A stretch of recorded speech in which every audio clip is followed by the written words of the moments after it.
माने ना माने संस्कृति माने। गुड मॉर्निंग सुभोजीत दास, आयुषी, कमल, मानव, सृष्टि, प्राप्ति, सृष्टि सेठी। गुड मॉर्निंग सभी का बहुत बहुत स्वागत है lecture number 5 of CA foundation regular batch of accounting.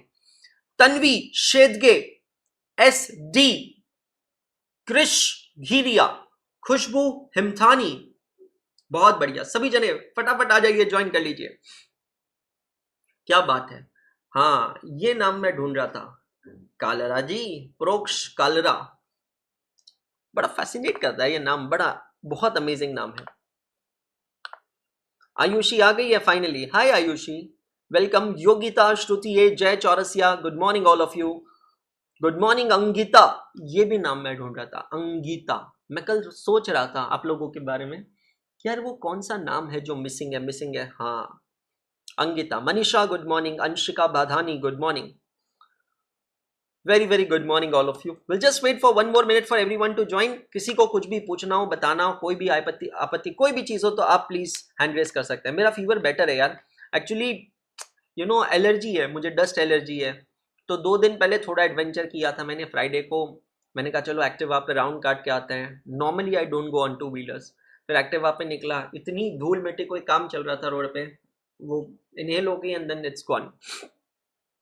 ना कभी भी बंद है, बढ़िया, all set and done, it's going. Anshika Jain good morning, जय जिनेंद्र। पलक जैन, जय Jinendra, good morning all the Jains, जय जिनेंद्र एक साथ सभी को। चलिए, क्या बहुत बढ़िया बात है यार। Ananya Gupta good morning. चलिए, सो नमस्कार, गुड मॉर्निंग, सत श्री अकाल, आदाब, स्वागत है सभी का लेक्चर नंबर 5 में। रेगुलर बैच देख रहे हैं आप सीए फाउंडेशन की। जय महाराष्ट्र, जय महाराष्ट्र। तो आप लोगों को स्वाति मैम ने कुछ कहा होगा व्हाट्सएप ग्रुप के बारे में, एक एक्सपेरिमेंट कर रहे हैं यार। मैं जनरली अपना नंबर किसी को नहीं देता हूं, बट मुझे लगा कि चलो ठीक है, मेरे बच्चे यहाँ पर हैं, मेहनत करने की कोशिश कर रहे हैं, तो एक व्हाट्सएप ग्रुप क्रिएट कर रहे हैं। नंबर्स आपके पास आएंगे, मैं फिर से रिपीट कर रहा हूँ, please don't give me call because मैं कॉल्स रिसीव नहीं कर पाऊंगा, है ना। आपको कुछ भी प्रॉब्लम हो, कुछ भी चीज हो, WhatsApp group good morning, good evening, good night के लिए नहीं बन रहा है। व्हाट्सएप ग्रुप कोई फॉरवर्ड्स के लिए नहीं बन रहा है, मैं अभी बता रहा हूँ। अगर कोई भी फॉरवर्ड्स रहेंगे तो भाई साहब ब्लॉक करना पड़ेगा। व्हाट्सएप ग्रुप सिर्फ इसलिए बन रहा है ताकि आप लोगों तक कम्युनिकेशन टाइमली पहुंच जाए। जैसे कि सैटरडे की मेरी क्लास नहीं हुई थी, मैं पहले बता दूं, बोल्ड इटैलिक अंडरलाइन, मेरी क्लासेस मंडे टू सैटरडे, सबकी क्लासेस मंडे टू सैटरडे सिवाय निशान सर के, ठीक है। तो अगर कभी किसी दिन कोई क्लास नहीं होती तो बच्चे परेशान ना हो, इसीलिए। तो अब आखिर इसकी लिंक मिलेगी कहां पे? सबसे पहले आप लोगों ने आना है गूगल ड्राइव के फोल्डर में, चेक करिएगा सभी जने, फोकस करिएगा, and it is subject to approval, है ना। आप लोग रिक्वेस्ट भेजेंगे, मेरी तरफ से अप्रूव होगा। आपको गूगल ड्राइव के फोल्डर में आना है, मेरे फोल्डर में आएंगे, अंशुल अग्रवाल के फोल्डर में सभी जने फोकस करेंगे। सर गूगल ड्राइव की लिंक कहां से मिलेगी? एक ही मिनट रुक जाओ, मेरे ऊपर मैं क्यूआर लेकर आ गया, ठीक है। अंशुल अग्रवाल के फोल्डर में आपको नीचे ये वाली फाइल देखनी है, ट्रैकर, जो आपकी बैच का ट्रैकर है ना, 1 अप्रैल 2025 की बैच का जो ट्रैकर है, इस ट्रैकर को आप करेंगे ओपन। और जब आप इस ट्रैकर को ओपन करेंगे, ठन ठन, ये देखिए नीचे आपको दिख रहा होगा व्हाट्सएप ग्रुप लिंक, आप यहां पर देख सकते हैं व्हाट्सएप का ग्रुप लिंक है। Can you see this all of you, है ना। जो भी लोग लाइव देख रहे हैं, जो भी लोग रिकॉर्डेड देख रहे हैं, आप इस लिंक को क्लिक करेंगे, और जब आप इस लिंक को क्लिक करेंगे मेरे पास यहां पर अप्रूवल के लिए आएगा, और फिर मैं, जतिन सर, स्वाति मैम, निशान सर को भी इस पर ऐड कर देंगे, सर से बात कर लेंगे, और फिर ये ग्रुप जो है ये एक मीडियम ऑफ कम्युनिकेशन के लिए यूज करेंगे। मैं फिर से रिपीट कर रहा हूं, प्लीज प्लीज प्लीज कोई तरीके के फॉरवर्ड्स मत करना। Good morning, good afternoon, good nights नहीं चाहिए। दिवाली आएगी, ईद आएगी, होली आएगी, रक्षाबंधन आएगा, वैलेंटाइंस आएगा, सब चलेगा। प्लीज मैसेजेस मत करना ये सारी चीजों के, बिकॉज भाई बहुत इरिटेट होता है। This is not to irritate me और एनीवन एल्स, ठीक है। श्रुति का यहाँ पर रिक्वेस्ट आ गया है, किसी का बो बना हुआ है उसका रिक्वेस्ट आ गया, नाम मेरे को पता नहीं। श्रुति का मैं अप्रूव कर रहा हूँ। ये बो किसका बना हुआ है, लास्ट 4 डिजिट्स है 5092, मुझे नहीं पता, है ना। ओपन नहीं हो रहा है बेटा, सबका ओपन हो रहा है आयुषी, पहले दिन से सबका लिंक ओपन हो रहा है। मैं एक काम करता हूं, आपको डायरेक्ट क्लिकेबल लिंक भी यहाँ लाइव चैट में पिन कर देता हूं बेटा, एक ही मिनट। हाँ,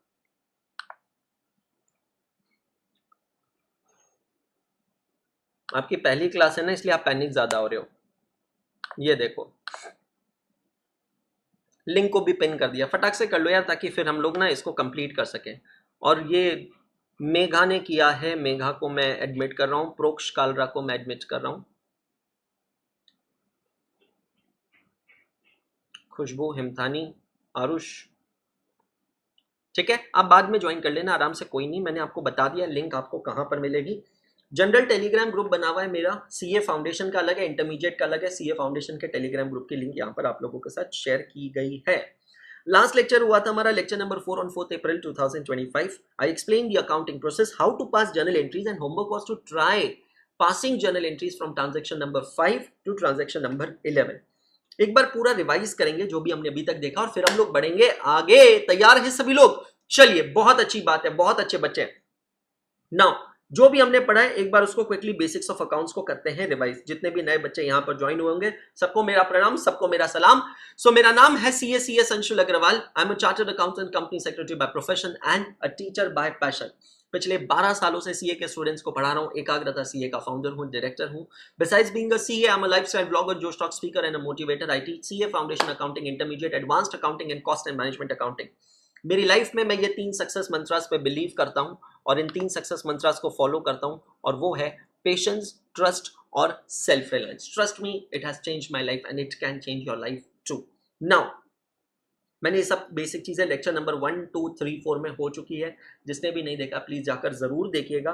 कितने रजिस्टर्स बनाने हैं, क्या करना है, कैसे करना है, स्टडी के रिसोर्सेज क्या है, मेरी बुक के बारे में बताया। हम लोग अभी देख रहे हैं बेसिक्स ऑफ अकाउंटेंसी। 15 से 20 घंटे ये चलने वाला है, ठीक है। और ऑब्वियसली उसमें से 4 लेक्चर्स हमारे, 3 लेक्चर्स हो चुके हैं, आज चौथा लेक्चर है। बेसिक्स ऑफ अकाउंटेंसी मेरी बुक का जो चैप्टर नंबर 1 है, it covers the following chapters and units from ICAI module. और यहां पर मैंने लिखा है कि actively from examination view point chapter number 1 is not very important, but passively this is an important segment to build your knowledge about the subject. Because हम लोग क्या बन रहे हैं? Chartered accountant. चार्टर्ड अकाउंटेंट मतलब हमारे रगों में अकाउंटेंसी होना चाहिए। Direct questions are rarely asked on this section, but to study conceptually, one must have active part in this interest. तो इसीलिए हम लोग बेसिक्स ऑफ अकाउंटिंग को इतनी ज्यादा इंपॉर्टेंस दे रहे हैं, ठीक है। Now my dear friends, accounting का मतलब होता है किसी भी तरीके की अकाउंटिंग। ये बेसिक चीजें देखी थी पुराने जमाने में, राजाओं के जमाने में क्या होता था, कैसे राजा जब बार्टर सिस्टम होता था तो अपनी प्रजा से लगान वसूल करता था। सर ल्यूका डी पैसियोली के बारे में मैंने आपको बताया, who is the father of accounting. Sir Luca de Pacioli वो है जिन्होंने, he's a mathematician but he's the person who has actually invented accounting. He's the one to give us the concept of debit and credit। और बहुत अच्छी चीज sir ने कही है कि हर एक ट्रांजैक्शन में कुछ आता है और कुछ जाता है। जहां पर सर लूका डी पैसियोली जो कि इटालियन मैथमेटिशियन अपना अकाउंटिंग का नॉलेज शेयर कर रहे थे, वहीं पे इंडिया में भी एक पर्सन थे, उनका नाम था the great Chanakya. He was an economist, but he was not just an economist, he was a very good strategist, he was a very good accounting। So you know he had the multifaceted knowledge। और चंद्रगुप्त मौर्य जी को वो उनके एक adviser हुआ करते थे, उनको advice करते थे। और चाणक्य नीति जो है वो आज भी कई चीजों में यूज की जाती है। अकाउंटिंग की 5 ब्रांचेस हैं, जो ब्रांचेस हम लोगों ने देखी है। Cost accounting, management accounting, financial accounting, social responsibility accounting and human resource accounting. Cost accounting के ब्रांच के बारे में हमने पढ़ा है लेक्चर नंबर 2 में, हाँ जी। फिर बाद में मैनेजमेंट अकाउंटिंग भी लेक्चर नंबर 2 में मैंने आपको पढ़ा है। बेसिक सिनोप्सिस आपको दिया था, फिर से रिपीट करना चाह रहा हूं। अगर कोई भी ऐसा मेरा दोस्त है, कोई भी मेरा ऐसा भाई है या उसकी कोई बहन है जिसने पहले के 4 लेक्चर्स नहीं देखे तो जाकर जरूर देखिएगा। Social responsibility accounting, what an amazing discussion, क्या अमेजिंग डिस्कशन किया हम लोगों ने। फिर ह्यूमन रिसोर्स अकाउंटिंग पे हम लोगों ने डिस्कशन किया, और फिर उसके बाद में हम लोग बढ़े फाइनेंशियल अकाउंटिंग पे। फाइनेंशियल अकाउंटिंग की हमने शुरुआत करी बहुत सिंपल सी चीज से, definition of AICP। Now what is an AICP? American institute of certified public accountants. India में जिसे कहा जाता है चार्टर्ड अकाउंटेंट्स, अमेरिका में उसको क्या कहते हैं? बोलो बोलो बोलो बोलो बोलो। अमेरिका में कहते हैं certified public accountants.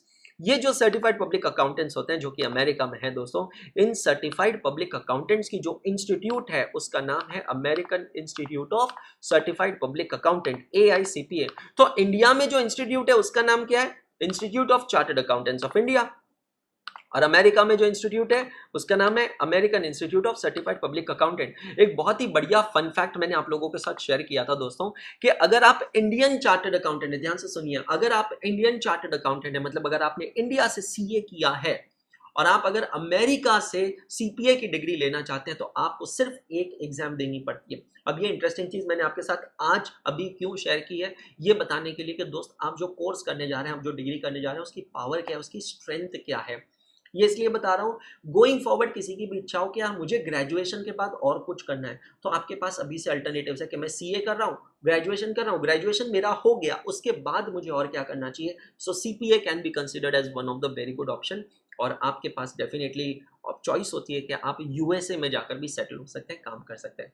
American institute of certified public accounting accounting को डिफाइन करता है, accounting is an art of recording, classifying, summarising in significant manner and in terms of money, business transaction and events which are in part at least of financial characters and interpreting the results thereof। हाँ, कुछ समझ में नहीं आया, कोई बात नहीं, धीरे धीरे इसको समझ रहे हैं। अकाउंटिंग क्या है? एक आर्ट है। आर्ट है मतलब कला है। कला है तीन चीजों की, रिकॉर्डिंग अ ट्रांजेक्शन, जैसे ही ट्रांजेक्शन होता है, as soon as a transaction takes place, उसको कहीं ना कहीं लिखना पड़ता है, रिकॉर्ड करना पड़ता है। क्लासिफाइंग द ट्रांजेक्शन, उसको उसके कैटेगरीज के हिसाब से डिस्ट्रीब्यूट करना पड़ता है। एंड समराइजिंग मतलब एक समरी बनाते हैं, जिसको हम लोग क्या कहते हैं, ए trial balance. Accounting is an art of recording, classifying, summarizing in significant manner and in terms of money। In significant manner and in terms of money मतलब आपको सिग्निफिकेंट ट्रांजेक्शंस पे ज्यादा ध्यान देना है। In terms of money, transaction should be express in terms of money. Business transaction and events, वो सभी के business transaction and events which are in part at least of financial characters and interpreting the results thereof. Accounting process हम लोगों ने देखना चालू किया था। अकाउंटिंग प्रोसेस चालू होती है घटना से, एक खूबसूरत घटना, घटना जिससे पूछे जाते हैं 3 सवाल। अरे ओ घटना का तो और हमारे बिजनेस के साथ कौन रिलेशन है का? क्या आप हमारे बिजनेस से रिलेटेड है? अगर जवाब है हाँ, तो आता है दूसरा सवाल, can you B express in terms of money? क्या हम आपको मॉनेटरी टर्म्स में एक्सप्रेस कर सकते हैं? अगर इसका भी जवाब है हाँ, तो तीसरा सवाल है, is there any change in financial position? अगर इसका भी जवाब है हाँ, तो ये सिर्फ इवेंट नहीं रहता, ये बन जाता है transaction. Once it becomes transaction, what you do, you identify the accounts and what you identify the nature of accounts, you apply the golden rules of accounting, and then you pass journal entry। Journal entry कैसे पास किया जाता है, ये अभी मैं आप लोगों को यहाँ पर सिखा रहा हूँ। और इसके लिए हम लोगों ने देखे हैं 3 टाइप के अकाउंट्स होते हैं, personal account, real account, nominal account. तीनों के रूल्स होते हैं। पर्सनल अकाउंट का रूल होता है debit the receiver, credit the giver. Real account का रूल होता है debit what comes in, credit what goes out. और नॉमिनल अकाउंट का रूल होता है debit all expenses and losses, credit all incomes and gains. हम लोगों ने बात की थी अकाउंटिंग के 4 क्वाड्रेंट्स के बारे में। मैंने आपको बताया था कि किसी भी बिजनेस में ये चारों चीजें बहुत ज्यादा जरूरी होती है। मतलब दोस्त, इनकम चाहिए, इनकम के लिए एक्सपेंस होगा, फिर बाद में आप जो प्रॉफिट कमाते हैं उससे आप एसेट्स क्रिएट करते हैं, और फिर बाद में एसेट्स क्रिएट करने की प्रोसेस में कभी कभी लायबिलिटी क्रिएट होती है। लिवरेज वर्ड का मतलब मैंने आपको समझाया था with the help of a short story. Luca de Pacioli sir का जो थ्योरी है double entry system of accounting, उसको बोरो करके मैंने अपना एक स्टेटमेंट बनाया कि इकोनॉमी में कभी भी ना पैसा बनता नहीं है, पैसा सिर्फ हाथ का मैल है, एक हाथ से दूसरे हाथ में जाता है। Money is not created, money just changes hands. और हमने टाटा कंसल्टेंसी सर्विसेज में काम करने वाले एक यंग डायनामिक सॉफ्टवेयर इंजीनियर की कहानी की मदद से इस चीज को समझा था। मतलब बात बहुत सिंपल है, किसी भी ट्रांजेक्शन में ना कुछ आएगा कुछ जाएगा, we will gain something, we will sacrifice और वी विल लूज समथिंग। उसी को हमें आइडेंटिफाई करना और वो हमारे बन जाते हैं अकाउंट्स इनवॉल्व। ठीक है, मेरी बुक के अंदर ये चैप्टर नंबर 1 है जो मैं आप लोगों को दिखा रहा हूँ, समझा रहा हूँ। ट्रांजेक्शन नंबर 1 2 3 4 हमने किया था। 5 से लेकर 11 तक मैंने आपसे कहा था कि पेंसिल से आप ट्राई करेंगे, सॉल्व करेंगे। अब आगे कोई सवाल किसी का फटाक से, before I start journal entries, before I start teaching, किसी का भी कोई सवाल, anyone would like to ask anything, tell anything, share anything, कुछ भी, तो आप हैंड रेस कर सकते हैं। आपके टेक में ना एक फीचर होता है रेज अ हैंड का, जिसमें आप हाथ ऊपर करोगे और आपके हाथ भी नहीं दुखेंगे, और मैं आपको वीडियो कॉल करूंगा। अच्छा, खास बात पता है क्या, आप चाहे ऑडियो कॉल भी कर सकते हैं, आप चाहे तो मेरे साथ वीडियो कॉल भी कर सकते हैं, we can have one on one discussion. तो कोई भी कुछ भी पूछना चाहता है, बताना चाहता है यहां तक, तो प्लीज आप मुझसे पूछ सकते हैं, बिल्कुल बिंदास, टेंशन मत लो, बिल्कुल बिंदास पूछ लो। क्योंकि एक बार हमने पढ़ाई चालू कर ली ना, तो फिर हम बीच में ब्रेक नहीं लेंगे, फिर वो मे बी ब्रेक लेंगे या एंड में ही हम लोग बात कर पाएंगे। Anyone, anything? सर फीवर आज बेटर है, मतलब मैंने कल संडे को रेस्ट कर लिया ना, इसलिए बेटर है। What is the difference between a practising CA and a CA working in a company? So बेटा बहुत अच्छा सवाल पूछा है। डिफरेंस ये होता है कि सीए बनने के बाद ना आपको एक सर्टिफिकेट कंपलसरी सबको लेना होता है, उसे कहते हैं certificate of membership, COM। Certificate of membership आपका वो सर्टिफिकेट होता है जिसके वजह से आपको सीए की मेंबरशिप मिलती है, मतलब सीए इंस्टीट्यूट की मेंबरशिप मिलती है, और आप अपने नाम के आगे ये प्रीफिक्स सीए लगा सकते हैं। आपकी जानकारी के लिए, अगर किसी के पास सर्टिफिकेट ऑफ मेंबरशिप नहीं है और अगर वो अपने नाम के आगे सीए लगाता है, तो ये क्रिमिनल ऑफेंस होता है, फर्स्ट थिंग।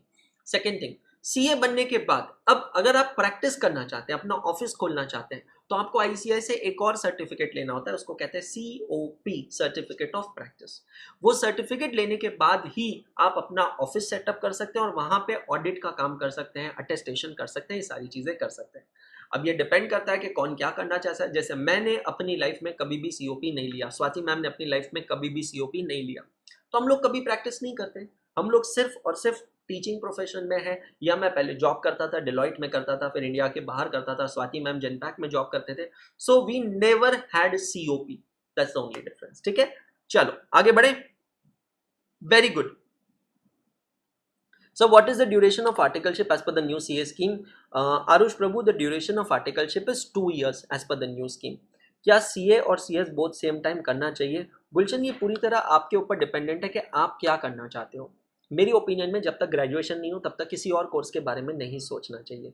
ACCA और ACA और FCA में क्या अंतर होता है? बहुत बढ़िया क्वेश्चन पूछा है मानव। ACA का फुल फॉर्म होता है एसोसिएट चार्टर्ड अकाउंटेंट और FCA का फुल फॉर्म होता है फेलो चार्टर्ड अकाउंटेंट। तो जब आप नए नए सीए बनते हैं ना, तो आप एसीए कहलाते हैं, associate chartered accountant. Then when you complete 5 years as a chartered accountant, मतलब आप 5 साल पुराने सीए बन जाते हैं, तो आप एफसीए कहलाते हैं, फेलो चार्टर्ड अकाउंटेंट। तो यहां से सिर्फ ये पता चलता है कि कोई सीए नया है या कोई सीए पुराना है, दैट्स ऑल। ठीक है, I am so glad that you guys asked a question. अच्छा, मुझे और भी ज्यादा खुशी होती थी अगर यही सवाल आप रेज हैंड करके पूछते थे तो, बट कोई बात नहीं, शायद आपको मेरी आवाज पसंद नहीं है, शायद आप मेरे साथ ऑडियो कॉल नहीं करना चाहते, शायद आप मेरे साथ वीडियो कॉल नहीं करना चाहते, कोई बात नहीं, जी लेंगे इस गम के साथ, है ना।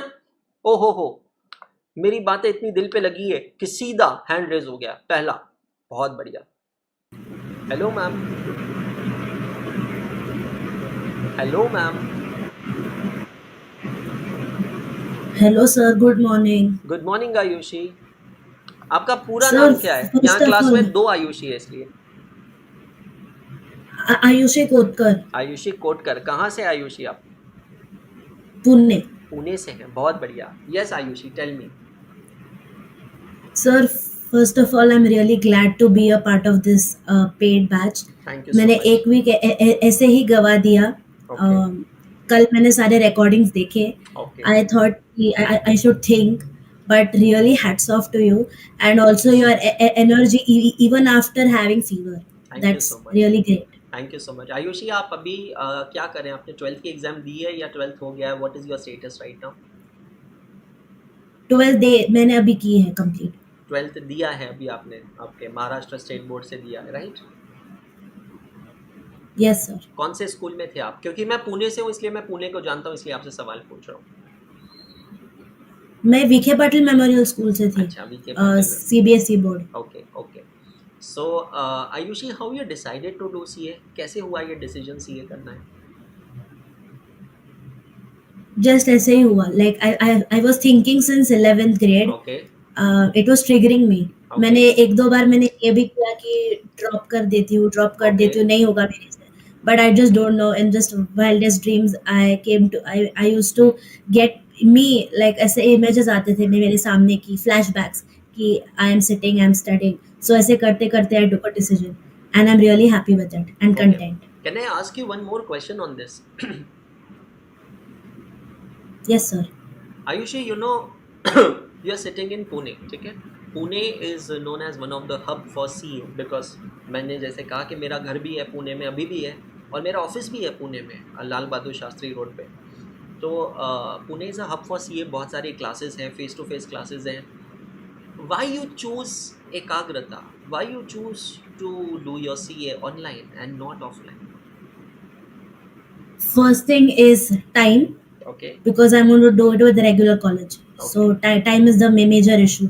Okay. I don't have good coaching classes nearby. Where do you stay in Pune? Which area? Baner. Baner में रहते हैं आप? ओह, yeah, then you're right, because all the classes are in old Pune, then you'll have to travel to Sadashiv Pet all the way. Yes, sir. That's nice. Great. So what college are you evaluating for your graduation after passing your 12th exams? BMCC or Sindhi. BMCC or Symbiosis College? Any specific reason to evaluate BMCC or Symbi? they are renowned colleges. They are renowned colleges. And do you know the fact that what are your going to be intermediate class timings? Yes, for BMCC 8 a.m. No, to no, no, 10 no, a.m. no, no. You didn't understand my question. क्या आपको पता है कि foundation पास होने के बाद जब आप इंटरमीडिएट में आएंगे तो इंटरमीडिएट के क्लासेस का टाइमिंग क्या होगा, आपको पता है? No, sir. इंटरमीडिएट की क्लासेस का टाइमिंग होगा बेटा सुबह 8 बजे से शाम को 4 बजे। मेरी बात सुनो एक थी, सब जने जितने भी बच्चे स्पेशली अभी 12th में, ठीक है, बहुत अच्छा डिस्कशन निकला है, लेकिन मैं अभी नहीं करूँगा इसको, हम किसी और दिन करेंगे, मे बी संडे को करेंगे। आप सब जनों को मैं बता देता हूँ, before you take decision to do your graduation from a particular college, आप सब लोगों को ICAI के ये रूल, ये रेगुलेशन के बारे में जानना ज़रूरी है, जिसका नाम है फॉर्म नंबर 112। आपको बिल्कुल चिंता करने की ज़रूरत नहीं है, इसके बारे में मैं आपको बताऊंगा। लगे तो संडे को हम 1 घंटे का चिट चैट सेशन रखेंगे, उसमें मैं इसके बारे में बता दूंगा। अभी के लिए इतना समझ लीजिएगा, अगर आपको ये रूल नहीं पता है और आपने ऐसे ही किसी भी कॉलेज में एडमिशन ले लिया, तो ये आपको बाद में CA के कोर्स में बहुत परेशान कर सकता है। समझ में आ रहा है आपको? मैं BMCC के अगेंस्ट नहीं हूँ, मैं सिम्बॉयसिस के भी अगेंस्ट नहीं हूँ, क्योंकि मैं तो इन कॉलेजेस में जाता था सेमिनार लेने के लिए। मैं एक सिंपल सी चीज़ कहना चाहता हूँ, एक सिंपल सी चीज़ समझाना चाहता हूँ कि आपको वो कॉलेज सेलेक्ट करना चाहिए जहाँ पे आपको CA करने में कोई परेशानी ना हो। आपकी लाइफ में बहुत सारे गोल्स होते हैं, है ना आयुषी और सभी बच्चे समझना। सपोज ये जो सर्कल है ना, ये मेरी लाइफ का ऑब्जेक्टिव है। मुझे मेरी लाइफ में क्या करना है? बहुत पैसा कमाना है, अच्छा एजुकेशन चाहिए, मम्मी पापा का ध्यान रखना है, एक अच्छी लाइफस्टाइल देनी है, घर खरीदना है, गाड़ी खरीदनी, मोबाइल फ़ोन, ये ऐसे ढेरों सारे ऑब्जेक्टिव होते हैं ना आयुषी लाइफ में, होते हैं ना बेटा, क्या नहीं होते हैं? Yes, sir. आपको True. पता है, लेकिन इन सब के सेंटर में एक ही चीज़ हो सकती है। अब या तो आपके सेंटर में CA हो सकता है या फिर आपके सेंटर में ग्रेजुएशन हो सकता है। और मैं बहुत प्राउडली कहना चाहता हूँ कि मैं यहाँ पर आपके सामने बैठा हूँ and I am not a graduate. Yes I am a chartered accountant, yes I am a company secretary, but I am not a graduate. मैंने BCom छोड़ दिया था और एक ही कारण की वजह से छोड़ा था कि मेरी ज़िंदगी के जो गोल्स हैं ना, उसके बीच में CA बैठा है वहाँ पे। तो मुझे कोई ऐसा डिस्ट्रैक्शन मेरी लाइफ में नहीं चाहिए जो मुझे उस गोल से दूर करे, चाहे फिर वो गर्लफ्रेंड हो, चाहे फिर वो कोई गैजेट हो, कोई गेम की आदत हो। मुझे बीच में ना बहुत गंदी आदत लगी थी गेम खेलने की, एसफाल्ट 9 रेसिंग का गेम होता है, CA बनने के बाद की बात बता रहा हूँ। और वो आदत का मेरे पे इतना इम्पैक्ट हुआ ना, क्योंकि कार रेसिंग का गेम था, कि वो दौरान मेरे 3 कार एक्सीडेंट्स हुए। क्योंकि जब आप मोबाइल में रेसिंग करते हो ना, तो वही हैबिट्स आपकी रियल लाइफ में आ जाती है, समझ रहे हो? तो मेरे 3 कार एक्सीडेंट्स हुए थे पुणे में ही, और बहुत गंदे वाले एक्सीडेंट्स हुए थे। तो मैं यही चीज़ कहना चाहता हूँ, संडे को चाहिए तो हम इस पर एक अलग से डिस्कशन कर सकते हैं, सब जनों को एग्रीड हो। और अब तो व्हाट्सएप ग्रुप बन चुका है, तो हम लोग उस पर कम्युनिकेट कर सकते हैं कि अगर सबकी इच्छा है तो let's have a very good discussion on this on Sunday. Sir मैंने सुना है अगर आर्टिकलशिप कर रहे हैं तो कॉलेज नहीं कर सकते हैं। अब ये कमल आधी अधूरी बात आपने सुनी है। अगेन मैं वही कह रहा हूँ, मैं यहाँ पर आपको पूरी जानकारी दूंगा, बिल्कुल चिंता मत करो।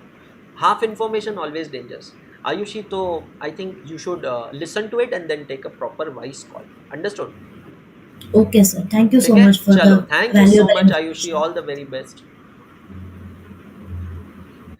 सो नाइस टू फील। और पुणे में से किसी से बात करते हैं तो बड़ा अपनापन महसूस होता है ना, मी पण पुणेकर। चलो let's get started. Journal entries आप लोगों ने की होगी, सॉल्व करते हैं। और मैं एक ही चीज कहूंगा, सिंपल सी चीज, Anshika please watch lecture from the beginning, आपको पता चल जाएगा how to join WhatsApp group, है ना। चलो मैं एक ही चीज कहूंगा, आप अपनी प्रॉब्लम्स अगर मुझे नहीं बताओगे तो मुझे कभी पता नहीं चलेगा, और अगर मुझे पता ही नहीं चलेगा तो मैं आपकी प्रॉब्लम सॉल्व कैसे करूंगा। सिंपल सी चीज है, फूल हूं गुलाब का, चमेली का मत समझना, दोस्त हूं आपका, सहेली का मत समझना। प्रॉब्लम शेयर करो, सोल्यूशन ले जाओ। ठीक है, let's get started. Question number 5, transaction number 5, goods of ₹10,000 purchase from Laxman in cash. दोस्त इसको टेक्निकली कहा जाता है कैश ट्रांजैक्शन। क्या कहलाता है ये? Cash transaction. कैश ट्रांजैक्शन को हिंदी में कहते हैं नकद व्यवहार। आपने गुड्स खरीदे, और आपने उसके बदले में cash they the. What is coming in the business, what is going out of the business, ये सब जने सोचो। आपने गुड्स परचेज किए, ये कैश परचेज ट्रांजैक्शन है। आपके बिजनेस में क्या आ रहे हैं? गुड्स। ध्यान से सुनना, लेकिन आपको पता है गुड्स नाम से कोई अकाउंट नहीं होता है। मे बी 11th स्टैंडर्ड में सिखाया गया होगा आपको, but there is no account with the name of goods. Goods से रिलेटिंग दो अकाउंट होते हैं, गुड्स से रिलेटिंग दो अकाउंट्स होते हैं। एक परचेज अकाउंट जो रिप्रेजेंट करता है कि आपने गुड्स खरीदे हैं, और दूसरा होता है सेल्स अकाउंट जो रिप्रेजेंट करता है कि आपने गुड्स बेचे हैं। परचेज अकाउंट मतलब गुड्स खरीदे हैं, और सेल्स अकाउंट मतलब गुड्स बेचे हैं। तो आपके पास यहां दो अकाउंट्स होते हैं। तो आपके बिजनेस में आ रहे हैं गुड्स, तो आप गुड्स नहीं यूज करोगे, आप गुड्स की जगह कौन सा अकाउंट यूज करोगे बेटा जी? Purchase account. जब भी मैं अपने बिजनेस में सामान खरीदता हूं या बेचता हूं, मतलब परचेज करता हूं या सेल करता हूं, तो वो मेरे लिए एक तरीके से डीम्ड एक्सपेंडिचर या डीम्ड इनकम होता है, and therefore it becomes a nominal account. जैसे कि कोई सब्जी वाला भाजी लेके आता है, भाजी ले लो भाजी, तो भाजी वाला जो भाजी खरीद के लेके आता है, एक बार उसने भाजी खरीद ली और सपोज करो शाम तक उसकी वो भाजी नहीं बिकी, तो क्या वो भाजी वाला जाकर दुकानदार को वापस सब्जी लौटा सकता है कि भैया भैया मेरी ये सब्जी नहीं बिकी, आप इसको वापस रख लो और मुझे मेरे पैसे वापस दे दो? Can it happen? आंसर है नहीं। एंड व्हाई ओनली भाजी वाला? कोई भी दुकानदार ले लो, कोई भी दुकानदार अपनी दुकान में जो सामान बेचता है, वो सामान पहले खरीद के लेके आता है और उसको उसी सामान को बेचना होता है। तो परचेज और सेल्स का नेचर क्या होता है? Nominal account. तो what is coming in the business? Goods. And what is going out of the business? Cash, क्योंकि आपने उसके बदले कैश पे किया है। तो दूसरा अकाउंट जो आइडेंटिफाई हुआ है कैश अकाउंट, कैश मेरी एसेट है, देयरफॉर रियल अकाउंट। अब दोनों में से किसी का भी रूल लगा लो। सबसे पहले नोमिनल का रूल क्या है? Debit all expenses and losses, credit all incomes and gains. जब भी मैं गुड्स खरीदता हूं, वो मेरे लिए क्या है? डीम्ड एक्सपेंडिचर है। डीम्ड का मतलब है एक तरीके से खर्चा, अज्यूम्ड एक्सपेंडिचर है। और जब भी मैं गुड्स बेचता हूं, तो वो मेरे लिए क्या है? वो मेरे लिए डीम्ड इनकम है। तो परचेज अकाउंट खर्चा बोले तो डेबिट। अगर परचेज डेबिट होगा ना मुन्ना, 100% कैश को क्रेडिट होना ही पड़ेगा, है ना। लेकिन रूल लगा के देखते हैं रियल अकाउंट का। थोड़ा सा स्लो जाऊंगा मैं ये 15 11 12 एंट्रीज में। रियल का रूल क्या है? Debit what comes in, credit what goes out. जो आ रहा है उससे डेबिट करो, जो आ रहा है उससे डेबिट करो, जो जा रहा है उससे क्रेडिट करो। Cash is going out, cash जा रही है। तो बेटा जी जर्नल एंट्री क्या हुई? परचेज अकाउंट डेबिट, चेक कीजिएगा सभी जने, to cash account credit. Check all of you. Very good Anshika, very good Ayushi. Purchase account debit, very good Ranjit, very good Sobojit, Manav, very good. ठीक है? Purchase account debit to cash account credit. Premlal आपके सवाल का जवाब मैं already दे चुका हूं भाई। Now 6 number, goods of rupees 10,000 purchased from Lakshman and paid by check or online banking. आपको पता है अगर मैंने पेमेंट कर दिया है, चाहे मैं कैसे भी करूं, कैश में करूं, चेक से करूं, फोन पे करूं, अमेजॉन पे करूं, गूगल पे करूं, या फिर गाल पे करूं, किसी भी तरीके से पेमेंट करूं, पेमेंट अगर कर दिया है मतलब सेटलमेंट अगर हो चुका है, तो भी वो क्या कहलाएगा? कैश ट्रांजैक्शन ही कहलाएगा। यहां पर कैश का मतलब सिर्फ कैश नहीं है, कैश का मतलब है पेमेंट, सेटलमेंट जरूरी है। आपने गुड्स खरीदे, बिजनेस में आए गुड्स, गुड्स के लिए हम लोग यूज करते हैं परचेज अकाउंट। परचेज अकाउंट નો નેચર છે નોમિનલ અકાઉન્ટ। નોમિનલ અકાઉન્ટ નો રૂલ શું છે મોટા ભાઈ? Debit all expenses and losses, credit all income and gain. તમે પરચેज અકાउंट डेबिट करवो मोटा भाई, डेबिट करो। सो परचेज अकाउंट होगा डेबिट। चेक करिए, बहुत बढ़िया। अब आपने पेमेंट किया है चेक से या ऑनलाइन बैंकिंग से। अब जब भी मैं चेक से पेमेंट करता हूं या ऑनलाइन बैंकिंग से पेमेंट करता हूं, पेमेंट अल्टीमेटली डिडक्ट होता है मेरे बैंक अकाउंट से। तो दूसरा अकाउंट जो है, आप सिर्फ आईसीआईसीआई बैंक भी लिख सकते हो या फिर सिर्फ बैंक अकाउंट भी लिख सकते हो, चॉइस है आपकी। बैंक अकाउंट का नेचर मैंने बताया पर्सनल अकाउंट, क्योंकि बैंक में किसी कंपनी का नाम होता है, इट्स एन आर्टिफिशियल पर्सन। और पर्सनल अकाउंट का रूल है debit the receiver, credit the giver. Very good Shubhojit, हम इसको करेंगे यहां पे क्रेडिट। तो बैंक अकाउंट होगा credit. Purchase account debit to bank account credit. Check all of you. Purchase account debit to bank account credit. Check all of you. Is this clear to all of you? Yes और no, check कीजिएगा। ठीक है। Now goods of rupees 10,000 purchase from Laxman, full stop, टिम्बा थांबा। मतलब क्या sir? Goods of rupees 10,000 purchase from Laxman, आपने लक्ष्मण से 10,000 के गुड्स खरीदे हैं। रुको, क्या दिया है कि आपने इसके बदले लक्ष्मण को कैश पे किया है? क्या दिया है कि आपने इसके बदले लक्ष्मण को चेक पे किया है? तो इसका मतलब क्या? टेंगा, इल्ले इल्ले, कुछ भी नहीं दिया है, ना कैश दिया है ना चेक दिया है। तो भैया ये बन जाता है बाबू बोशाय कौन सा transaction? This is known as credit transaction. Credit transaction का मतलब क्या है रामदेव शास्त्री?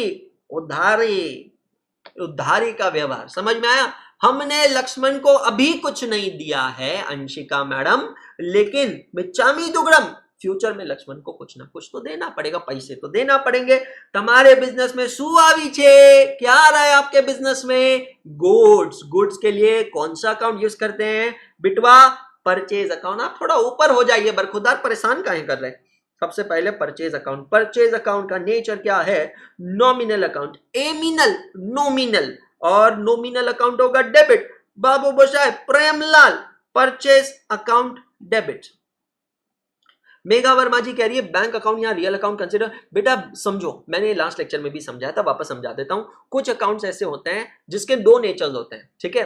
तो बैंक अकाउंट जो है, क्योंकि बैंक बैलेंस मेरा एसेट है, रियल अकाउंट है। अगर आप रियल का भी रूल लगाओगे तो भी आंसर यही आएगा, बट ज्यादा अप्रोप्रिएट आंसर है पर्सनल अकाउंट, क्योंकि bank is an artificial person. Artificial person मतलब इट्स अ कंपनी। आप पर्सनल का रूल लगाओगे तो भी आंसर वही आएगा।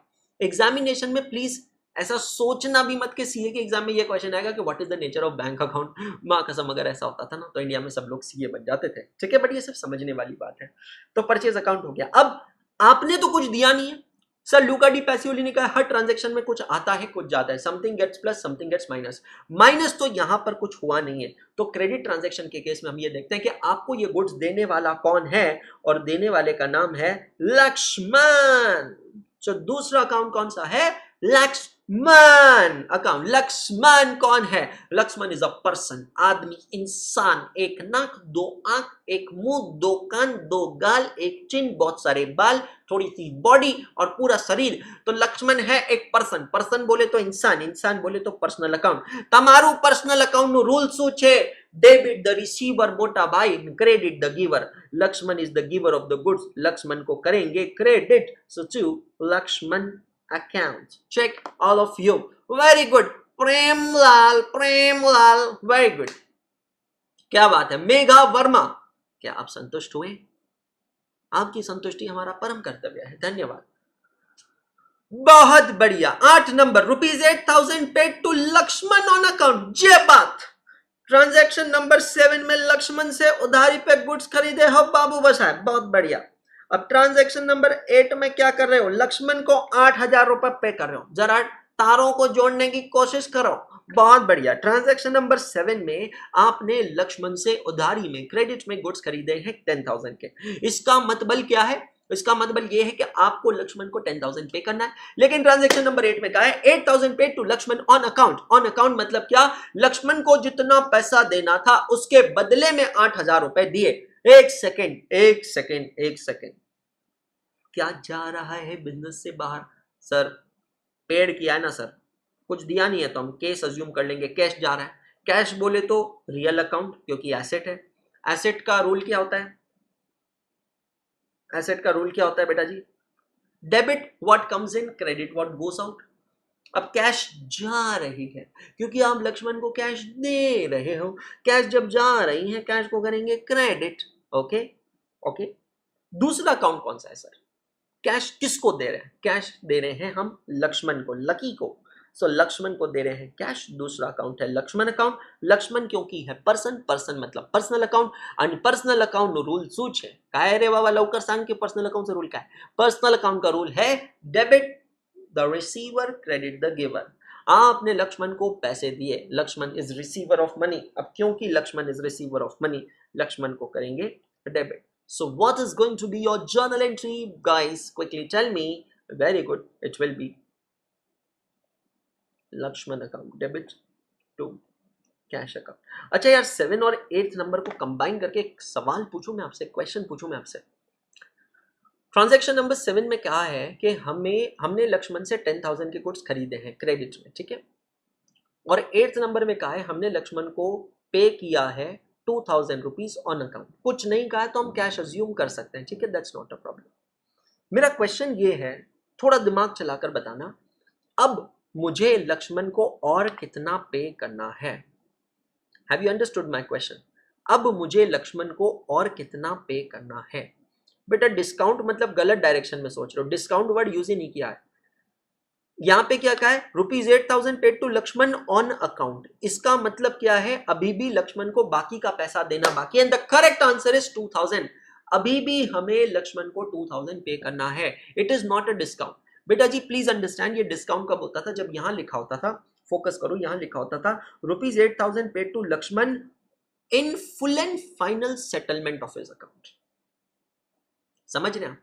अगर यहां लिखा होता था in full and final settlement of his account, तो उसका मतलब होता था कि बेटा हमें लक्ष्मण को जो 10,000 पे करना है, उसके बदले उसके सेटलमेंट में हम 8,000 पे कर रहे हैं, इन फुल एंड फाइनल सेटलमेंट। समझ में आ रहा है? तब वहां पर डिस्काउंट आता था। यहां पर ऐसा कहीं नहीं, यहां पर वर्ड यूज हुआ है ऑन अकाउंट। ऑन अकाउंट मतलब जितना लक्ष्मण का बाकी है उसके अगेंस्ट हम 8,000 पे करें, मतलब अभी भी 2,000 रुपए बाकी। Very good Srishti Verma, very good Kamal, the correct answer is 2,000 will be still payable outstanding. I hope it is clear to all of you.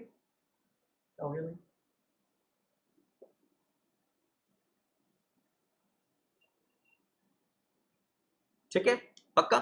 Now next, number 9, sold goods for 8,000 to Ravana for cash. पहले तो बताओ cash transaction है या credit transaction है?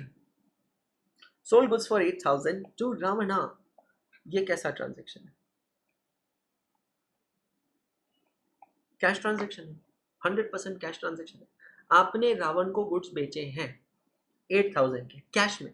भाई cash transaction सबसे clear है, एक हाथ से गुड्स लो, दूसरे हाथ से पैसा दो, मैटर खत्म। What is coming in the business? Cash. Cash का नेचर क्या है? Real account. रियल का रूल क्या है? Debit what comes in, credit what goes out. मेरे बिजनेस में कैश आ रही है, कैश को मैं करूंगा डेबिट। सब जनों को एग्री है? बहुत बढ़िया। What is going out? Goods. Goods जब जाते हैं उसके लिए हम लोग कौन सा अकाउंट यूज करते हैं?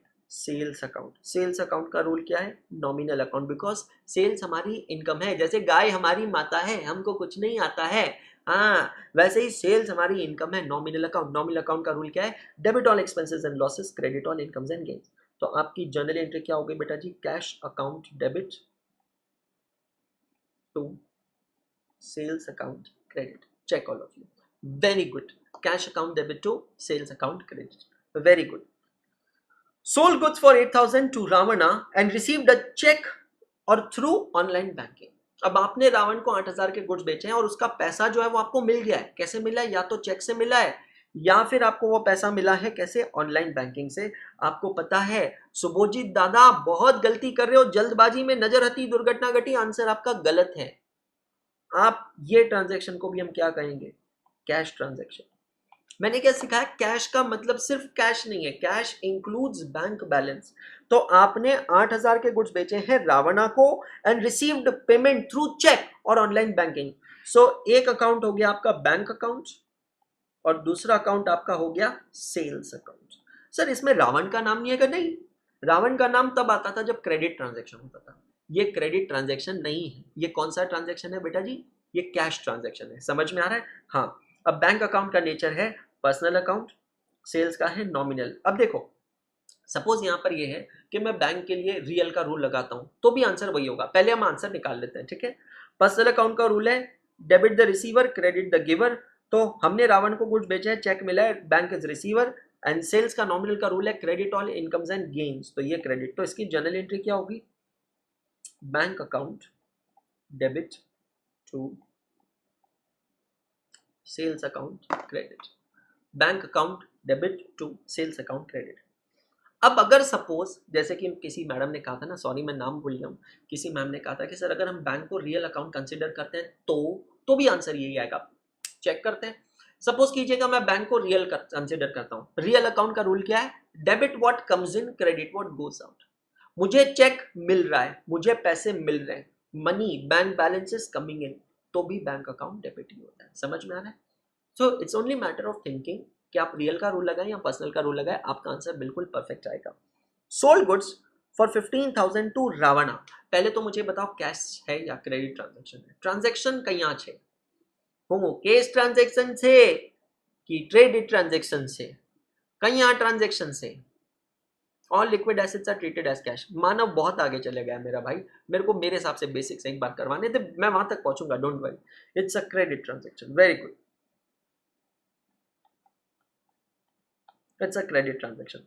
Sold goods for 15,000 to Ravana. What is going out of the business goods? मतलब एक अकाउंट है sales account, nature nominal account, credit all incomes and gains. Now are you getting something back? The answer is no, the answer is no. तो अब दूसरा account कौन सा होगा?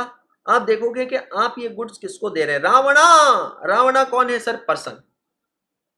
अब प्लीज जज्बाती मत हो जाना, सर रावण अच्छा इंसान नहीं था तो हम उसको पर्सन नहीं मानते, मार खाओगे। या फिर कोई श्रीलंकन यहां पर होगा बोलेगा नहीं सर रावण इंसान नहीं था, रावण भगवान था सर, देवता था, मार खाओगे बहुत जोर से, मैं सच बता रहा हूं। पर्सन मतलब पर्सन, अच्छा हो बुरा हो, देवता हो दानव हो, कोई भी हो, रावण मतलब रावण, पर्सन मतलब पर्सन। हाँ भाई, पर्सनल अकाउंट નું રૂલ શું છે? Debit the receiver, credit the giver. તો રાવણ અકાઉન્ટ ડેબિટ, તો what will be your journal entry? Ravana account debit to sales account credit. Check all of you. Ravana account debit to sales account credit. Is this clear to all of you? आया सबको समझ में? पक्का 100%? मजा आया? चलो अभी journal entries खत्म नहीं किया मैंने, अभी थोड़ी सी और ब्रेन टीजर एक्सरसाइज करने वाला हूं मैं, ठीक है? तैयार है सभी लोग? अब अपने रजिस्टर्स में लिख सकेंगे, पहले समझ भी चलिए और लिखते भी चलिए।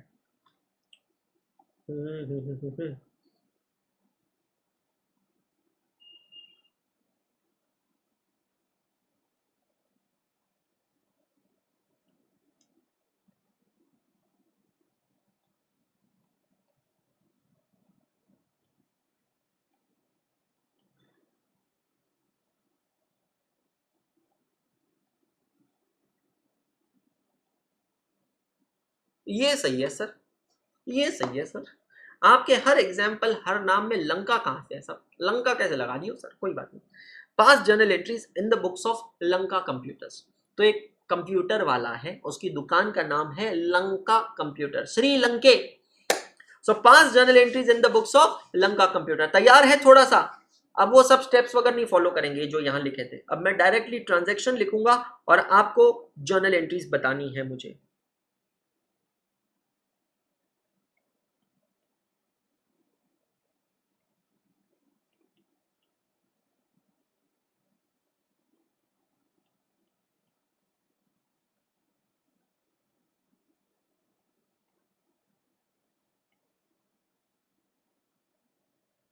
हाँ जी, जर्नल एंट्री, बिल्कुल बिल्कुल प्रोक्ष, लिखते चलो, मतलब मेरे साथ साथ लिखो, transaction journal entry, transaction journal entry, लिखते चलो। Journal entry please, think and make journal entry. कुछ नए कंसेप्ट सिखाने वाला हूं इसलिए कह रहा हूं। ओके, रिया का आंसर है, सुभोजीत का आंसर है, मानव का आंसर गलत है, संगमेश का आंसर सही है, एसडी का आंसर सही है। ओके, मानव का आंसर गलत क्यों है बाद में बताऊंगा। मानव, परी का आंसर सही है, अंगिता का आंसर सही है, ओके, योगिता का सही है, प्रेमलाल का सही है, बाकी सबका सही है। चलो बहुत अच्छी बात है। इसकी जर्नल एंट्री क्या होगी? परचेज अकाउंट डेबिट, 25,000 रुपीज के 5 कंप्यूटर्स है ना, किसी ने अमाउंट लिखा बट अनफॉर्चुनेटली गलत लिखा, तो 25,000 into 5 becomes 1,25,000। Purchase account debit 1,25,000 to you paid by cheque, it's a cash transaction, so to bank account 1,25,000।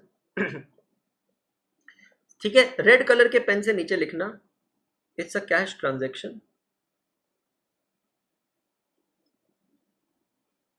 Purchase of goods. कुछ टर्म्स का मतलब अभी समझ में आएगा, कुछ टर्म्स का नहीं आएगा, बट रेड कलर के पेन से कुछ स्पेशल पॉइंट्स आप लोगों को लिखना है, जैसे मैं लिख रहा हूं, इट्स अ रेवेन्यू एक्सपेंडिचर। क्या मतलब है रेवेन्यू एक्सपेंडिचर का अभी पता नहीं चलेगा, थोड़ा रुक जाइए फिर बाद में पता चलेगा। ओके ठीक है, नेक्स्ट ट्रांजेक्शन।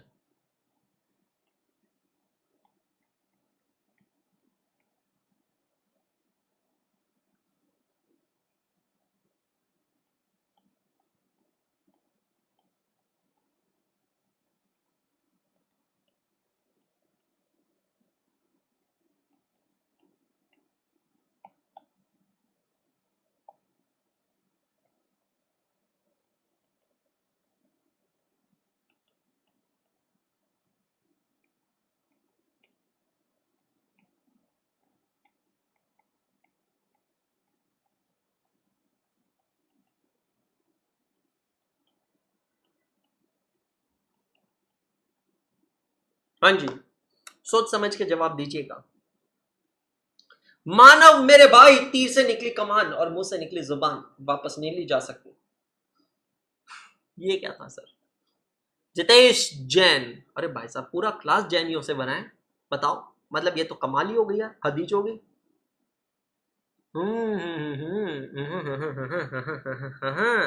अच्छा, सबसे पहले तो अपने दिमाग में ना ये सवाल लेकर आओ कि ये कैश ट्रांजैक्शन है या क्रेडिट ट्रांजैक्शन है, उसके बाद जर्नल एंट्री बनाओ। ये नीचे जो रेड कलर के पेन से मैं स्पेशल पॉइंट्स लिख रहा हूं ना, these points will help you to understand this transaction in a better manner.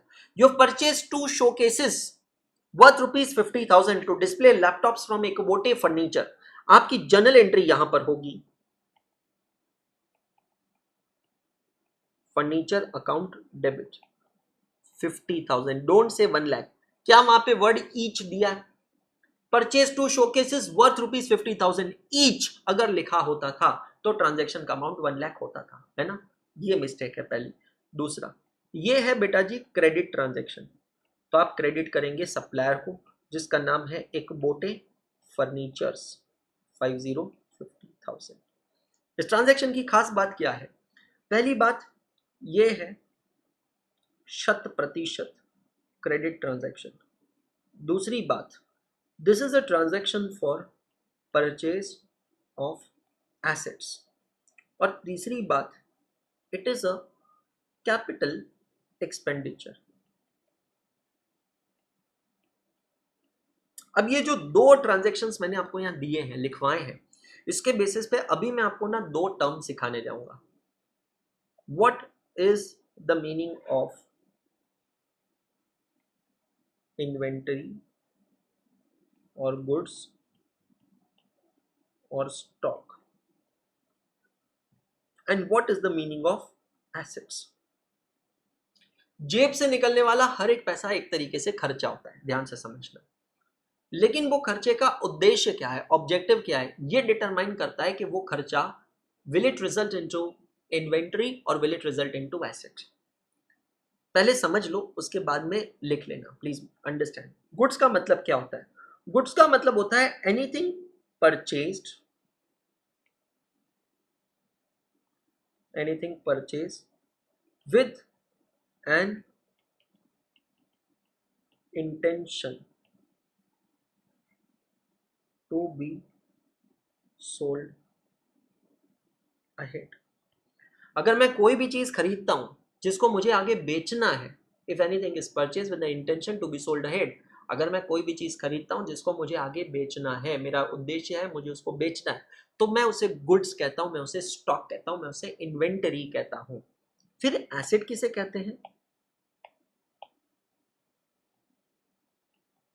Anything purchased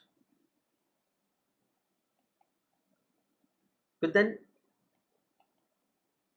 intention to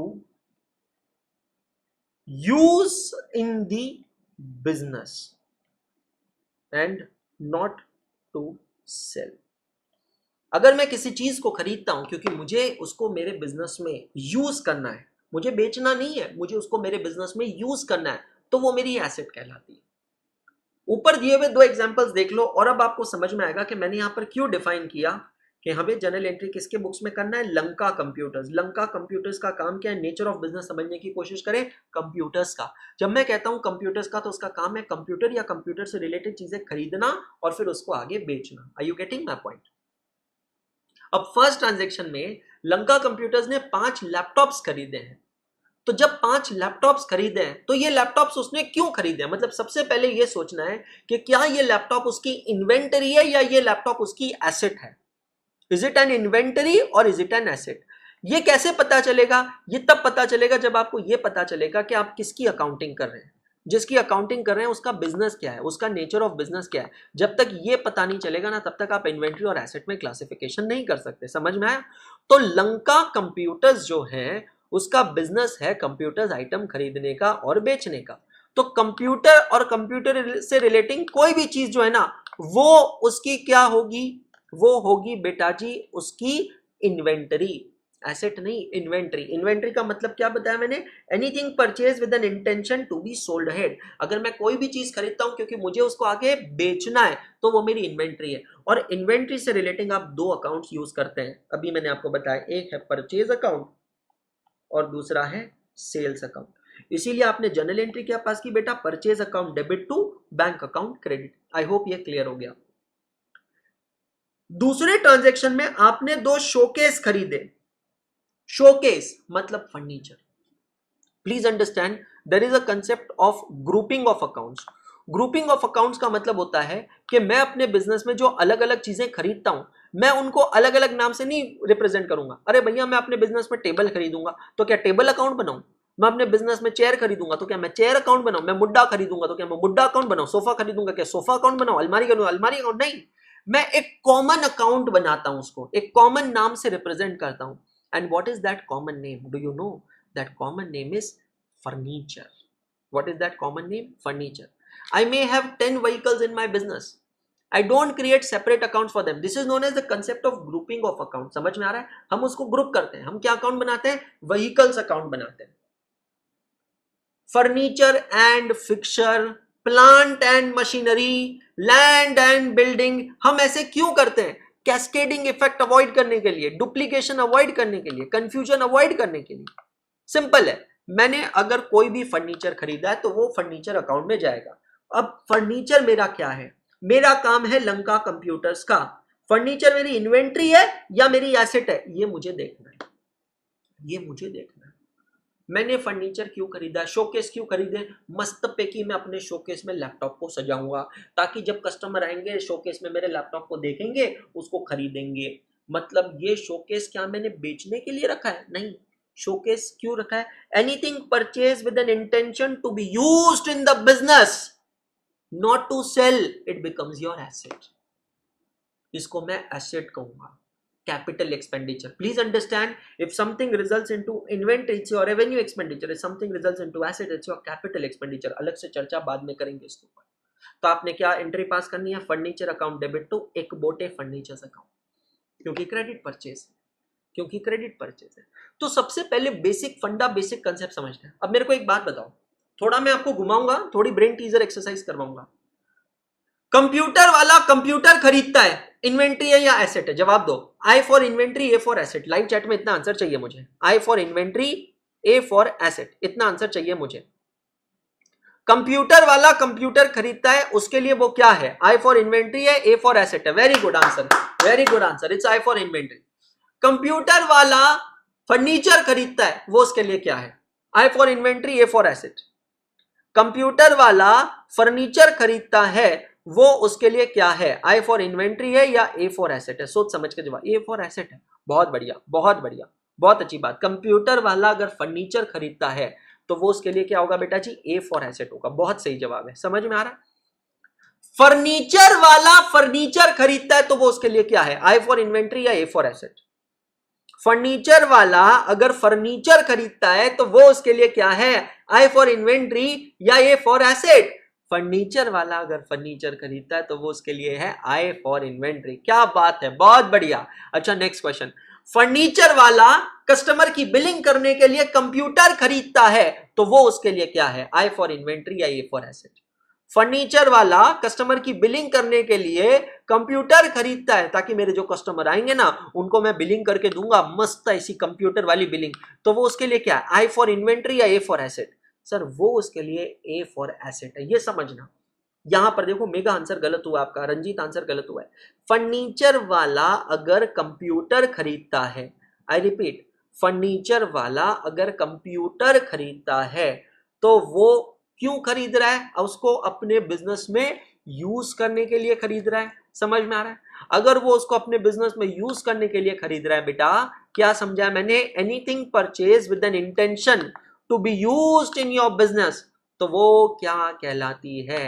what it is known as? Sir ji वो कहलाती है हमारी एसेट। क्या ये सबको क्लियर हुआ क्या? और एग्जाम्पल ले लूं इसके, और एग्जाम्पल ले लूं। चलो अब फर्नीचर कंप्यूटर से ऊपर आते हैं। हल्दीराम का एग्जाम्पल लेते हैं, मिठाई वाला हल्दीराम्स। ठीक है, ठीक है, मैं प्रोडक्ट बोलूंगा, फटाक से आंसर चाहिए। I for inventory, A for asset. ठीक है, पक्का? मैं प्रोडक्ट बोलूंगा, आपको आंसर देना है। घी, घी घी घी घी घी, जी एच डबल ई, घी। हल्दीराम वाला घी खरीद रहा है, उसके लिए क्या है? आई फॉर इन्वेंट्री या ए फॉर एसेट? फटाक से आंसर दो। हल्दीराम वाला घी खरीद रहा है, I for inventory, A for asset?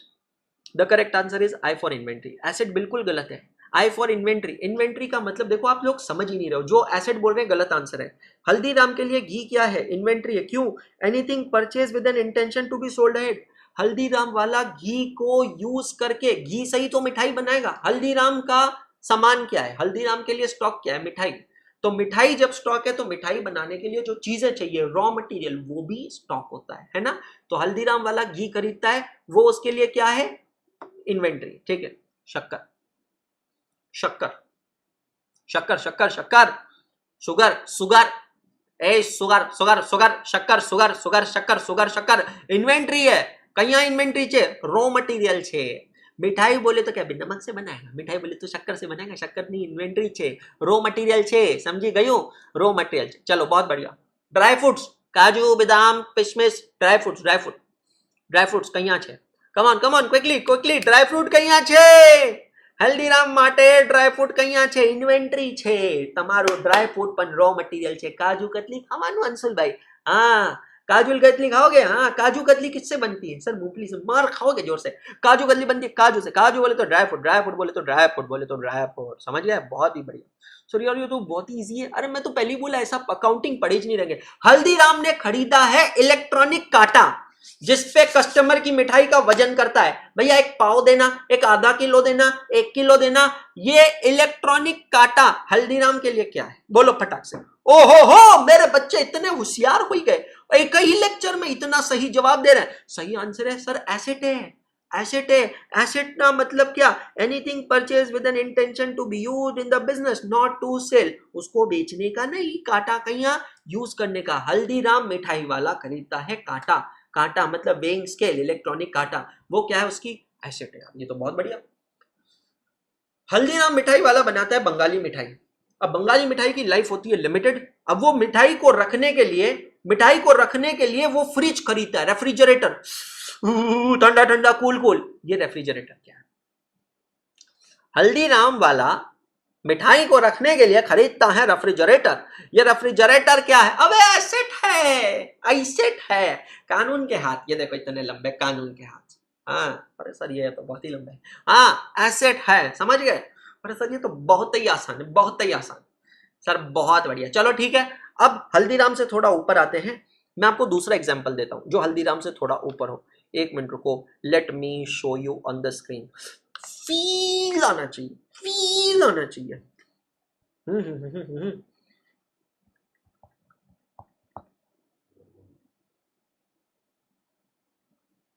दोपहर का समय है, 12 बज चुके हैं, जिंदगी के भी और शक्ल के भी। अब जिंदगी और शक्ल के जब बज चुके हैं 12, तो थोड़ा मूड फ्रेश किया जाए। मूड को कैसे फ्रेश किया जाए? अरे मेरे पास सोल्यूशन है, आप चिंता मत करो। 1 ही मिनट रुक जाओ, मुझे बस 1 मिनट का समय दो। आपका मूड फ्रेश करने के लिए मेरे पास बहुत बढ़िया तरीका है, आप चिंता ही मत करो। मैं आपके लिए एक ऐसी चीज लेकर आया हूं जिसको देख के आपका मूड बिल्कुल फ्रेश हो जाएगा। ठीक है, और अब हम उस बिजनेस के बारे में बात करेंगे, उससे जुड़ा इन्वेंट्री या एसेट। आपको मेरे को जवाब देना है। टन टन क्या बात है भाई साहब, सर म्हणजे काय, खरंच नेक्स्ट लेवल। देखो तो सही इसको, देखो तो सही कैसे तरसा रहा है हमको। देखो नटखट शरारती। अबे पूछने तो दो, सवाल तो पूछने दो। पहली आय लिख रहा है योगिता जिंदल, मतलब क्या? मतलब पूछने तो दो पहले। ये तो भाई पहले इसको तो एंजॉय करने दो। मतलब पानी पूरी माँ कसम। ये देखो आलू का मसाला, अरे आलू है इसमें, तीखा वाला मसाला है। अरे भाई साहब ये देखो प्याज काट के रखे हैं, माँ कसम जबरदस्त, नेक्स्ट लेवल। ये देखो यार तीखा वाला पानी, बारीक वाली शेव। अरे वाह, इसकी तो ऐसी की तैसी, भगवान मुझे चाहिए, मेरे को ये होना कुछ भी करके मेरे को ये होना। चलो पानी पूरी का बिजनेस है मेरा, पानी पूरी का ठेला है मेरा, ठेला पानी पूरी का, ठीक है, सही में है मेरा पानी पूरी का ठेला, कसम मजाक नहीं कर रहा हूं। लगा दो, मैं ठेला लगाता हूं पानी पूरी का, ठीक है। अब प्याज मेरे लिए क्या है, जवाब दो। I for inventory, A for asset. प्याज मेरे लिए क्या है, I for inventory, A for asset. Inventory छे, प्याज मेरे लिए क्या है, इन्वेंट्री है, 100% इन्वेंट्री है प्याज, बिल्कुल सही जवाब है, ठीक है। मुरमुरा, मुरमुरा, मुरमुरा समझते हो, वो चावल का जो बना होता है, चावल के दाने का, उसको कहते हैं मुरमुरा। मेरे पास मुरमुरा है, वो मुरमुरा क्या है, इन्वेंट्री है या एसेट है, जवाब दो फटाक से, फटाक से जवाब दो। मुरमुरा इन्वेंट्री या एसेट, इन्वेंट्री, बहुत बढ़िया। मसाले, लाल मिर्च पाउडर, जलजीरा पाउडर, काला पाउडर, काला नमक, ये नमक वो नमक, ये सारे मसाले मेरे लिए क्या है, इन्वेंट्री। कस्टमर को पानी पूरी खिलाने के लिए मैंने स्टील की प्लेट्स रखी है, स्टील की प्लेट्स। ये जो स्टील की प्लेट्स है, ये स्टील की प्लेट्स क्या है, मेरी इन्वेंट्री है या एसेट है, सोच समझ के जवाब देना। स्टील की प्लेट्स क्या है, सोच समझ के जवाब देना, इन्वेंट्री है या एसेट है, थिंक बिफोर यू आंसर। मैं एक पानी पूरी वाला हूं, कस्टमर को स्टील की प्लेट्स में खिलाता हूं, कस्टमर पानी पूरी खाकर स्टील की प्लेट्स यहीं छोड़कर चले जाते हैं, रख के चले जाते हैं, इन्वेंट्री है या एसेट है, सोच समझ के जवाब दीजिए। It is certainly an asset. Certainly बेटा जी ये क्या है, एसेट है, it is not an inventory, it is an asset. समझ में आ रहा है, क्लियर हुआ आपको, ये इन्वेंट्री नहीं है, ये क्या है, एसेट है, क्लियर। एसेट मतलब something which is used in the business, it is not to be sold. आप उसको बेचने के लिए रखे हो क्या, नहीं, आपने उसको अपने पास क्यों रखा है, ताकि आप उसको अपने बिजनेस में यूज करोगे, तो वो आपकी एसेट बन गई, ठीक है। मेरा पानी पूरी का ठेला, ठेला, मेरा पानी पूरी का ठेला है, ठेला, मैंने ठेला खरीदा, ठेला। आलू ले लो, कांदे ले लो, ये ठेला मेरा क्या है, एसेट है या इन्वेंटरी है। ओहो हो, क्या बात है, जवाब आ रहे हैं। ये ठेला मेरा एसेट है या इन्वेंटरी, बहुत बढ़िया, अमेजिंग अमेजिंग। ठेला, ठेला क्या मैं बेच रहा हूं क्या, नहीं, ठेले का मैं इस्तेमाल कर रहा हूं, जिसपे मैं बिजनेस कर रहा हूं, ये ठेला मेरी क्या हो गई, एसेट होगी। यार सर ये तो बहुत सही जवाब है, बहुत सही कंसेप्ट है, समझ में आ रहा है। Anything which is purchased in the business to be used in the business, anything which is purchased in the business which helps in your business, very good, which grows in your business, जो आपके business को बढ़ाने में मदद करता है, उन सबको हम क्या कहते हैं, that is all known as in asset। समझ में आ रहा है, एसेट। चलो खाने पीने की बात चलिए, कुछ और इंटरेस्टिंग चीज दिखाता हूं मैं आपको। प्रणव, मैं लास्ट टाइम बोल रहा हूं, एक और बार कमेंट करेगा मैं ब्लॉक कर दूंगा। मैं यहाँ पे कैपिटल एक्सपेंडिचर, रेवेन्यू एक्सपेंडिचर समझाने की कोशिश कर रहा हूं और तू यहाँ पर बैठकर एस्ट्रोलॉजी कर रहा है। एक और कमेंट, एक और लास्ट कमेंट, तेरी लाइफ का लास्ट कमेंट होगा मेरी बैच में, मैं लास्ट टाइम बोल रहा हूं, ठीक है। चलो, किसी की वजह से दिमाग खराब नहीं करते, मेरे पास कुछ बेस्ट चीज है आपको दिखाने के लिए, ठीक है, आपने देखी भी नहीं होगी। Ten ten ten ten ten ten ten ten ten ten टिशुम, हैला, ये क्या है सर, ये क्या है, ये बहुत फेमस चीज है। अब मैं वो बोला, आपने देखा भी नहीं होगा कभी, ध्यान से सुनना। इसका नाम है कचोरा। क्या, कचोरा, सर कचोरी तो सुना है, कचोरा क्या होता है, अब मैं बता रहा हूं कचोरा क्या होता है। कचोरा, मैं एक काम करता हूं ना, कचोरा से मेरे को याद आया, कचोरे वाले को बुला लेता हूं यहां पर। हैला सर आपके घर में रहता है कचोरा वाला, नहीं मेरे घर में कचोरा वाला नहीं है, मेरे घर में कचोरा वाले के मित्र हैं, मैं बुला लेता हूं।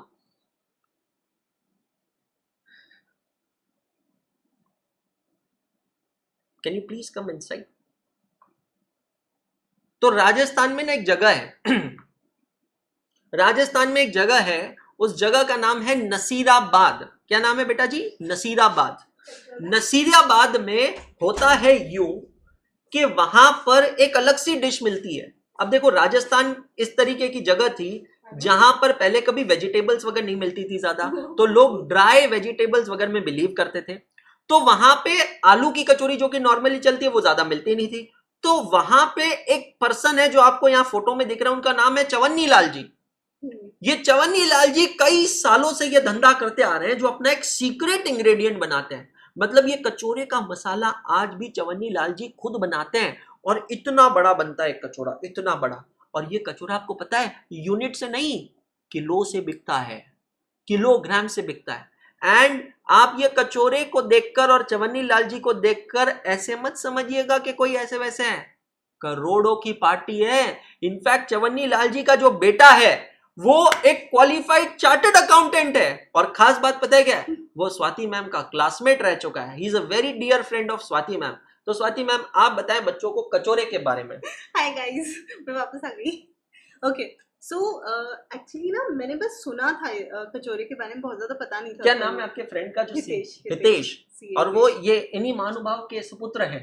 इन्हीं के, मैं अंकल से भी मिली हूँ। एक्चुअली मेरा एक और फ्रेंड था, उसकी वेडिंग में मैं गई थी नसीराबाद, बहुत बढ़िया। स्पेशली लेकर गए थे। तो उसमें ऐसा था कि पूरी तैयारी स्टाफ ने करके रखी। Then uncle came with some secret ingredient. तो मसाला उन्होंने आने के बाद ऐसे कुछ डाला जो किसी को नहीं पता है, किसी को नहीं पता। बेटे को बता दिया, हितेश को भी बता दिया। मतलब अंकल ने अपनी वसीयत में हितेश को दिया है मसाला। जबरदस्त। अरे करोड़ों का है। तो वो आके उन्होंने डाला और फिर पूरा मिक्स किया। फिर हम लोग क्योंकि थे तो हमारे सामने अंकल ने वो बेल कर और ये ऐसे तल के बकाया था। ऐसे ही सरिया होता है जिससे ऐसे निकाल। और ये किलोग्राम से बिकता है? हाँ, वेट से बिकता है। अच्छा, एक कचौरा रफली 1 किलो से 1 किलो के बीच भाई होता है। साहब, और ये बहुत टेस्टी। और आपको पता है खास बात, ये कई दिनों तक चलता है। हाँ। मतलब इसकी जो लाइफ है, कितने दिन की लाइफ होती है? 5-6 दिन तो चल ही जाता है। मतलब 5-6 दिन चलता है। मैम एक काम करेंगे, मंगवाना। अभी आप हितेश को फोन लगाएं, स्पीकर पे डालें, उसको बिल्कुल ना बोले हम लोग क्लास में हैं। हितेश से सवाल पूछे कि ये कचौरा कितने दिन चलता है। ये तो बता दो क्लास में, वो कहेगा यार ऐसी क्यों क्वेश्चन। हाँ चलो पूछ लो। और फिर हितेश को पूछो कचौरे का रेट क्या है, और मैम प्लीज मंगवा दो यार। हाँ लगाओ, फोन लगाओ। देखो भैया, चवन्नी लाल जी के बेटे को फोन लगाया जाए। सर आप मैम को कभी नहीं लेकर गए? नहीं यार, नसीराबाद से वैसे मेरे भी तार जुड़े। मेरे नाना जी जो है ना, जो है नहीं थे, मेरे नाना जी ही वॉज बॉर्न इन नसीराबाद, पर मैं कभी गया नहीं हूँ नसीराबाद। बट कचौरा यहाँ पर आ जाता है। हम जब बैंगलोर में रहते थे तो फ्लाइट से बैंगलोर आता था, हम जब पुणे में रहते थे तो फ्लाइट से पुणे आ जाता था। अभी यहाँ पे आ जाएगा। मैम बात कर रहे हैं, स्पीकर। हेलो हितेश, हाय स्वाति बोल रही हूँ यार, 2 मिनट फ्री हो? एक्चुअली ना हम लोग कचौरे का एक केस स्टडी बता रहे थे बच्चों को आज यूट्यूब पर। तो 2-3 क्वेश्चन है, उसके आंसर दे पाओगे?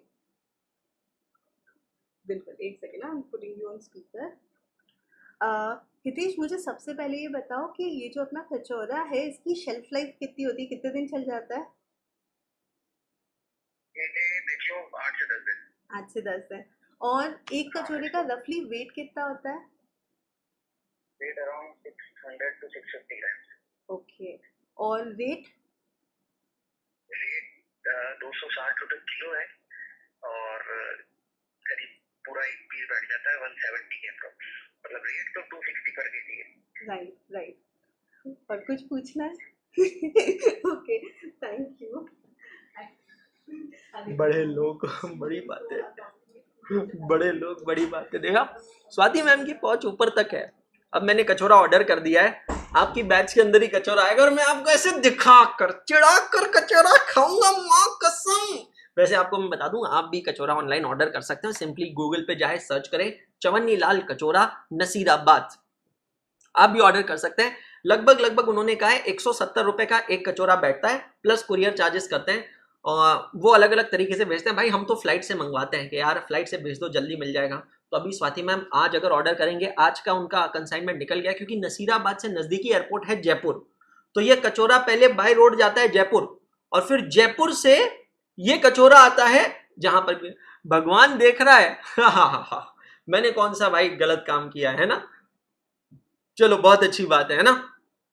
तो इंटरेस्टिंग है, आप भी ऑर्डर करना। अब ये कचौरा बना रहे हैं। अब आप देखो, जितना भी रॉ मटेरियल लगता है इस कचौरे को बनाने में, जितना भी A to Z raw material लग रहा है इस कचौरे को बनाने में, वो पूरा के पूरा रॉ मटेरियल क्या है? इन्वेंटरी है। लेकिन ये जो कढ़ाई लग रही है जिसमें कचौरा बनाया जा रहा है, ये इन्वेंटरी नहीं है, ये क्या है? एसेट है। This is not inventory, this is an asset. Are you getting my point? Because it is used in the production of kachaura. अब कचौरे की बात निकली है तो ऐसी ही एक और चीज मैं दिखाता हूं, वो भी बड़ी फेमस है।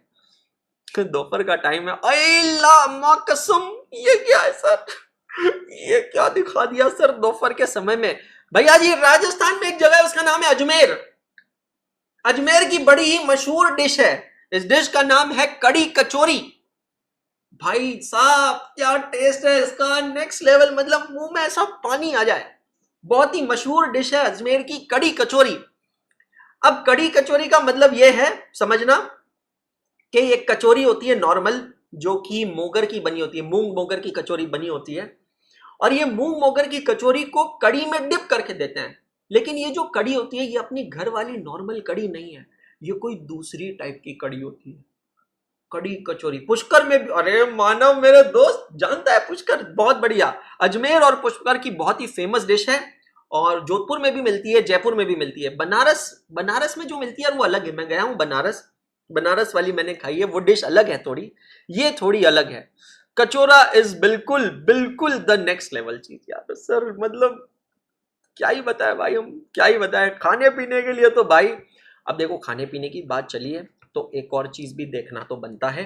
एक मिनट रुक जाइए, हाँ एक और चीज तो देखना बनता है। हो गया मैम ऑर्डर?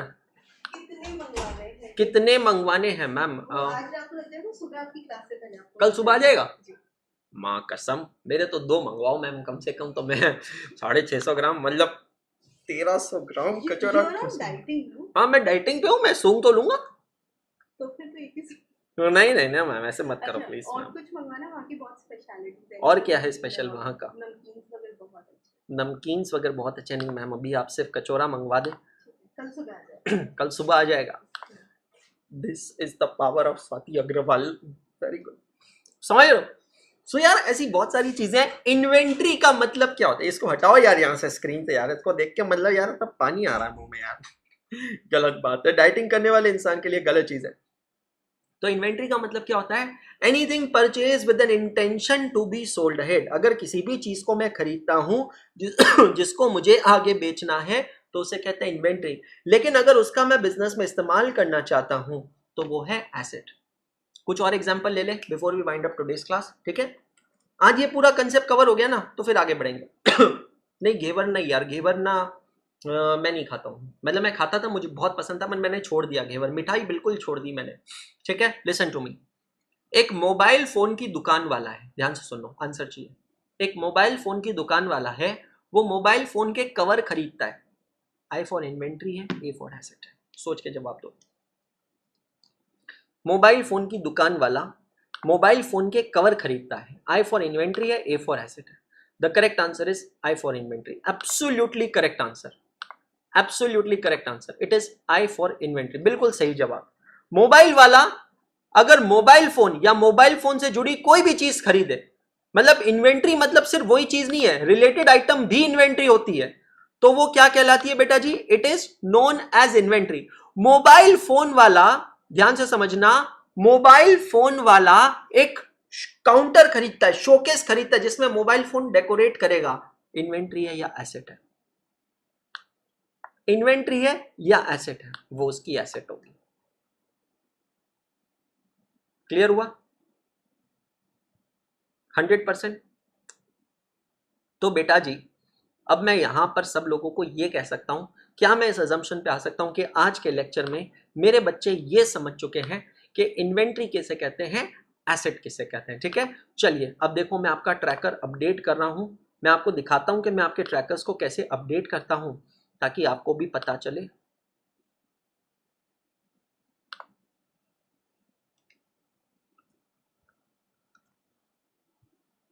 आपको मेरा ट्रैकर दिख नहीं रहा होगा ना, जस्ट अ मिनट।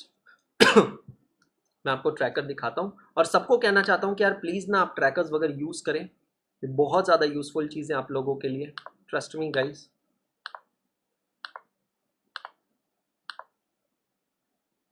हाँ जी, दिख रहा है आपको ट्रैकर?